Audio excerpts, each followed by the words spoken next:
ძალიან მნიშვნელოვანია, როდესაც ერთი წელი გავიდა იმის შემდგომ, რაც აბსოლუტურად სხვა ფაზაში გადავიდა ქართული ხალხის ბრძოლა ტირანიის წინააღმდეგ, კიდევ ერთხელ ვაჩვენოთ პირველ რიგში რა თქმა უნდა ჩვენ ქვეყანას ვაჩვენოთ ასევე საერთაშორისო საზოგადოებასაც და სოფლიოსაც, რომ პროტესტი გრძელდება გამარჯვებამდე, ბოლომდე ნიშნავს გამარჯვებამდე პროტესტს, ეს არის უპრეცედენტო პროტესტი ჩვენი ქვეყნის ისტორიაში, უწყვეტი პროტესტი, მიუხედავად იმისა, რომ უპრეცედენტო იყო მათ შორის რეპრესიები, რომელიც განხორციელდა ამ წლის მანძილზე, მაინც არ გატყდა ხალხი, მაინც აგრძელებს პროტესტს, მაინც ათასობით ადამიანი იკრიბება ყოველდღე რუსთაველზე და რა თქმა უნდა დღეს უნდა ვიყოთ ძალიან ბევრი და დარწმუნებული რომ ასეც იქნება ჩვენი ბრძოლა იქნება იქამდე სანამ ქვეყანაში არ გაირკვევა ცივილიზაციურად ჩვენ ვართ დასავლეთი თუ აღმოსავლეთი და გაირკვევა დარწმუნებული რომ ვართ დასავლეთი და მათ შორის გაირკვევა ჩვენ სურს დემოკრატიული რესპუბლიკა თუ გვინდა ავტორიტარული სახელმწიფო და აქაც დარწმუნებული ვარ რომ რა თქმა უნდა გაირკვევა რომ დემოკრატიაში გვინდა ცხოვრება ევროპარლამენტმა მიიღო ახალი გამოკითხება კონსტიტუციის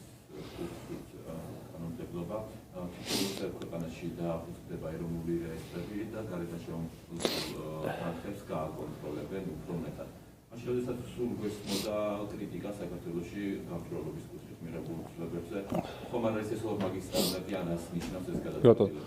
არა, რა თქმა უნდა, ყველა ქვეყანა ზრუნავს იმაზე, რომ გამჭვირვალე იყოს ფინანსები, თუმცა საქართველოში გამჭვირვალობაზე არ ზრუნავდნენ, ყველა დაინახა, რომ ეს იყო ავტორიტარიზმის დამყარების, ასე ვთქვათ, სახელმწიფოებში შეტანილი გადაწყვეტილებები, ანუ ერთი მხრივ ხდება პოლიტიკური სპექტრის განადგურება, მეორე მხრივ ხდება სამოქალაქო საზოგადოების განადგურება, ამიტომაც როცა გსურს რომ პარალელი გავავლოთ ევროპასა და საქართველოს შორის, ეს უბრალოდ არაადეკვატური გახლავთ სამწუხაროდ, იმიტომ რომ საქართველოში ესეთი კანონები მიღებული იყო არა გამჭვირვალობისთვის, კიდევ ერთხელ ვიმეორებ, ამიტომაც არის რუსულ კანონად ეს ცნობილი და დალექილი საზოგადოებაში და არა გამჭვირვალობის კანონად. იმიტომ რომ სინამდვილეში იყო დიახაც რუსული კანონი და ემსახურებოდა სამოქალაქო საზოგადოების განადგურებას.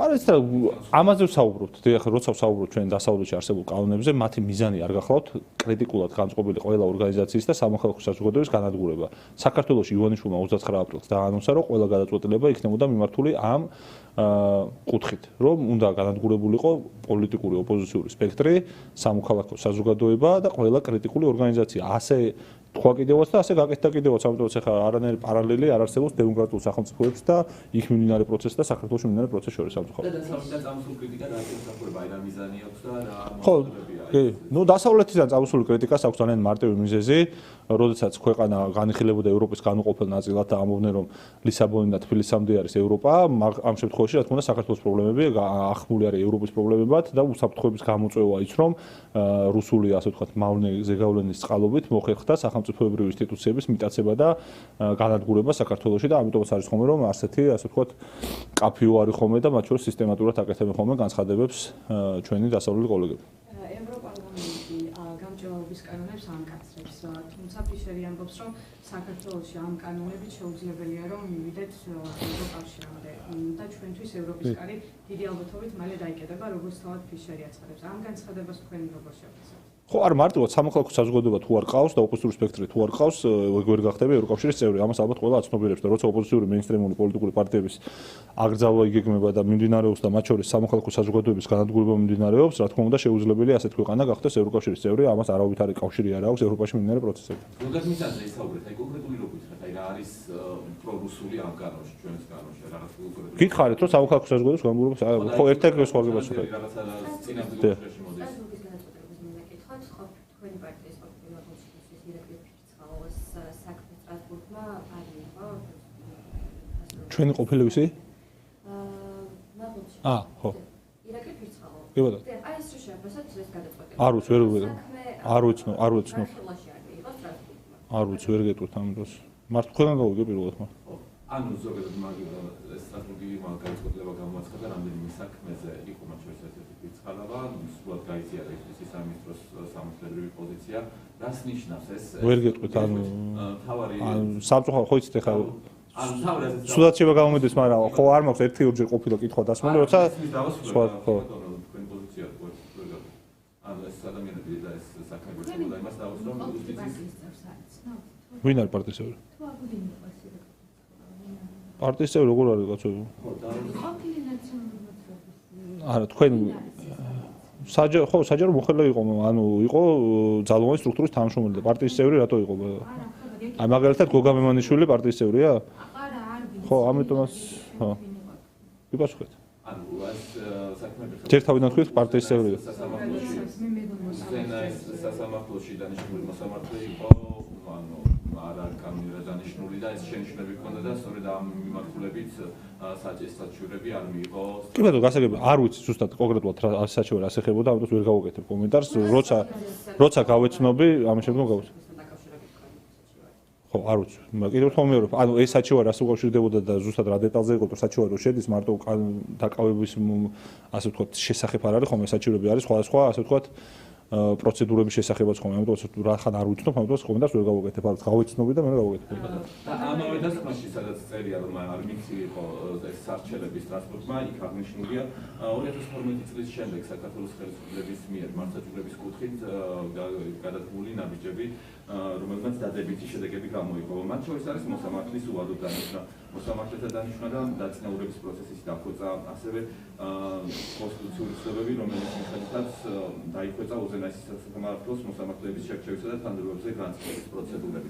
აი ეს დადებით კონტექსტში შეფასებული ბოლო ცვლილებები. დიახ, მესმის. კი ბატონო. საქართველოში გახორციელდა სასამართლოს რეფორმის რამდენიმე ტალღა.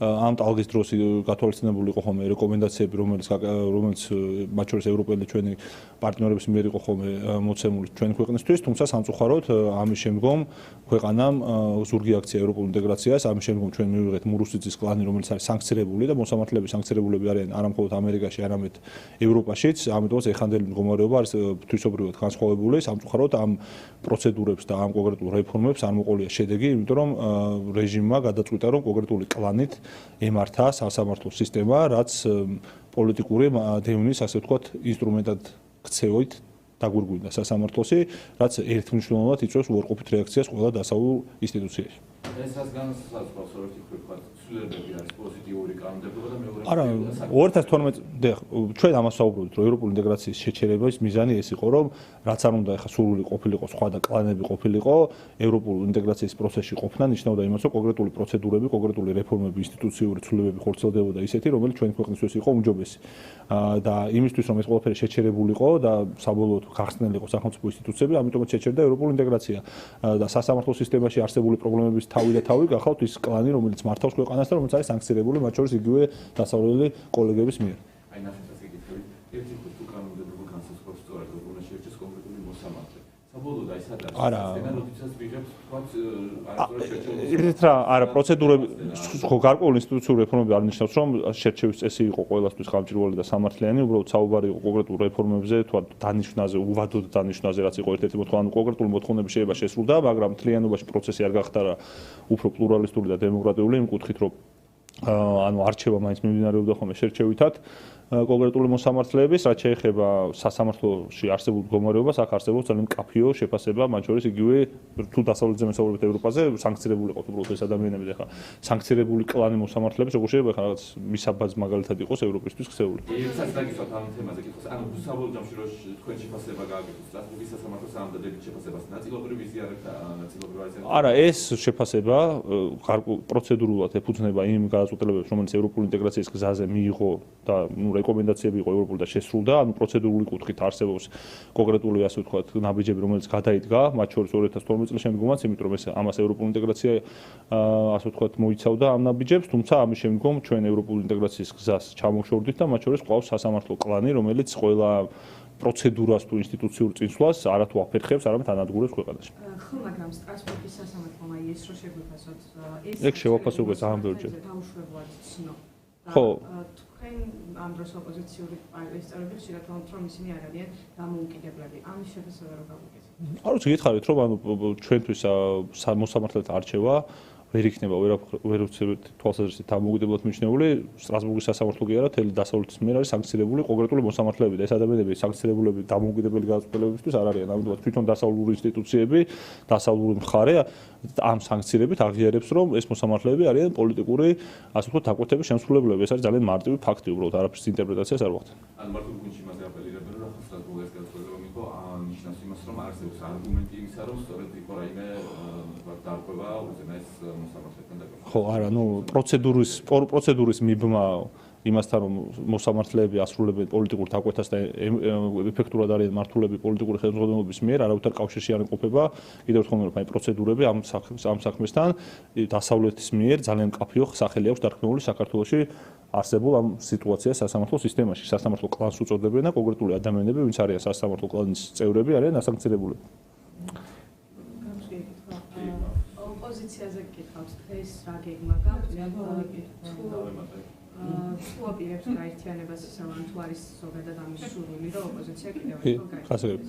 არა, იცით რა, ერთიანობა ვერ გამოვა ისეთ ხალხთან ერთად, რომელიც წინააღმდეგობაში არ რჩება და პროტესტს არ უერთდება, მათ შორის 28 ნოემბრის აქციას არ უერთდება, ხა 100 ადამიანთან რა ერთობაზე უნდა იყოს საუბარი, რა თქმა უნდა, წარმოუდგენელია, თუმცა ის ძალები, რომლებიც რჩებიან წინააღმდეგობაში, გინდა თუ არა, ჩვენ გვაქვს ერთი, ასე ვთქვათ, მდგომარეობა, როდესაც ვართ წინააღმდეგობაში, როცა ვაგრძელებთ მათ შორის ქუჩის პროტესტს, ამიტომაც კოორდინაციას და ამ ტიპის ერთიანობას კოორდინაციას გულისხმობ და ერთად დგომას ალტერნატივა არ გააჩნიათ, რომ ეხლა რაღაც ერთ ბლოკში გაწევრიანებას ისაც აზრი არ აქვს, სადაც საარჩევნო პროცესი არ არის ქვეყანაში.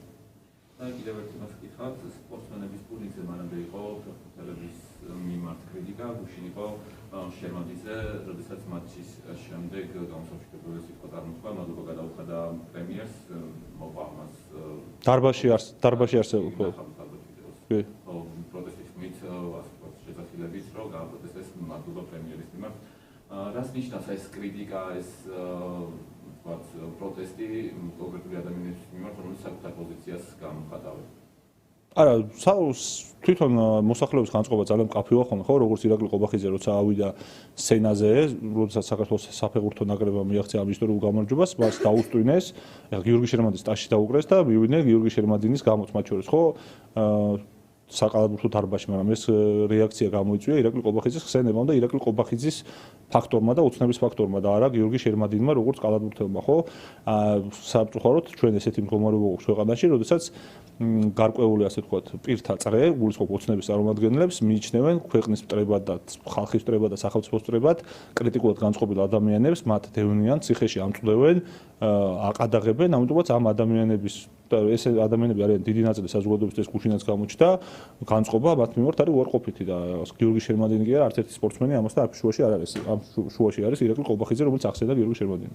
მანამდე იყო ფეხბურთის მაშინაც იყო მწვავე კრიტიკა საზოგადოების მხრიდან, ისმის ერთად კრიტიკა იმის თავაზე, რომ ფეხბურთელებმა რაღაც არასწორი პოზიციურად წამოყალიბეს, მათ შორის ქართული ცნების მხარდაჭერაში ადანაშაულებენ. აი რადგან სწორი ასეთი ბულინგი, როგორ მოქმედებს? ბულინგი არა, იცით რა, გუნდებზე ბულინგი სინამდვილეში ყველაფერი არის ძალიან მარტივად. საჯარო პირები არიან სპორტსმენები, სამწუხაროდ არის ხოლმე შემთხვევები, როდესაც გარკვეულ მომენტში საჯარო პირები არიან ხოლმე ხან არ ვიცი ხან მათ შედეგების გამო მეგულისხმობ, ისინი არიან აყვანილი მეცხრეცაზე, ხან არის პრობლემები, იმიტომ რომ ზოგიერთ ადამიანს აქვს შეიძლება ლეგიტიმური სრულებით პრეტენზიები მათ გარკვეულ სამოქალაქო პოზიციებთან დაკავშირებით, საბოლოო ჯამში ეს არ გახლავთ ისეთი თემა, რომელიც რაღაც დამღუპველი იქნება საქართველოს მოსახლეობის უდიდესი ნაწილი კი არა და აბსოლუტურ უმრავლესობა ხარს უჭერს საქართველოს ეროვნულ ნაკრებებს. ეხლა ეს იმას არ გულისხმობს, რომ ეროვნულ ნაკრებს ვინმე ხარს არ უჭერს, ხო? ძალიან ბუნებრივი რაღაცა არ ვიცი, ხა ფეხბურთი ძალიან მიყვარს, სპორტი ძალიან მიყვარს, მე თუ სპორტსმენი ვიყავი და ძალიან ბევრ ფეხბურთელს ხონია კონკრეტული დროს, კონკრეტული პრობლემები მაყურებელთან ან გულშემატკივრთან, ეს იმას აღნიშნავს, რომ ეს პრობლემები არ მოგვარებულა, ხო? საჯარო პირები არიან, სპორტსმენები არიან და ესეთ რამ საქართველოში კი არა ძალიან ბევრ ქვეყანაში ხდება. თქვენ ზოგადად შეფასება როგორ არის? როგორ უნდა იყოს სპორტსმენის რეაქცია, თუნდაც მიმდინარე მოვლენებზე ან ზოგადად პოლიტიკურ იყოს ესეთი კრიტიკა დამსახურებული და აი როგორ ჩვენ ადამიანებს არ ყოფთ აბსოლუტურად ჩვენი აზრით, ჩემი აზრით ასეთი გახლავთ და ჩვენი აზრით ასეთი გახლავთ, რომ სამოქალაქო პოზიცია ჩვენთვის მისაღები არის ის პოზიცია, რომ საქართველოს დიქტატურის დამყარებას და ადამიანების ასე ვთქვათ დაკავებას უკანონოს უნდა აპროტესტებდეს ყველა არ მნიშვნელობა არ აქვს, ახლა რა მნიშვნელობა ადამიანი სპორტსმენია, ხელოსანია, კულტურის მოღვაწეა თუ რომელი სფეროს წარმომადგენელია, ჩვენთვის მისაღები და გასაგები სამოქალაქო პოზიცია ეს იქნება, მაგრამ ახლა თუ არ აქვს ეს სამოქალაქო პოზიცია, ეს იმას არ ნიშნავს, რომ ამის გამო თუნდაც იმ ადამიანს არ გულშემატკივრებთ ეროვნულ ნაკრებში, ხო? ეს ასე არ გახლავთ და მე ყველა ეროვნული ნაკრების გულშემატკივარი გაქვს, მე თუნდაც მითამაში ეროვნულ ნაკრებში წყალბურთის მათ შორის და ანუ თორე ეხლა ეროვნული ნაკრებების მიმართ რა თქმა უნდა ვარ არათუ გულგრილი, არამედ მათი გულშემატკივარი ვარ, რაც არ უნდა იყოს და როცა არ უნდა იყოს, ხო? მაგრამ ნუ არის კონკრეტული შემთხვევები, როდესაც ადამიანებს საჯარო პირები არიან და აქვთ კონკრეტული მოსაზრებები, ხო? ახალი ეს არ არის, რომ სპორტსმენი საჯარო პირი გახლავთ და მის მიმართ არსებობს ხოლმე საჯაროდ კითხვებიც და ასე შემდეგ პრეტენზიებიც და ასე შემდეგ. შეურაცხყოფა არ არის მის მიაყენა იმაზე უნდა ისაუბროთ, ახლა სამწუხაროა ხოლმე შეურაცხყოფები, იმიტომ რომ შეურაცხყოფას ახლა ჩემთვის სრულიად მიუღებელი ადამიანის წინამდე არ ვამართლებ მე და ახლა რა ვიცი, მით უმეტეს სპორტსმენების მიმართ შეურაცხყოფას ნამდვილად არ მომართლა.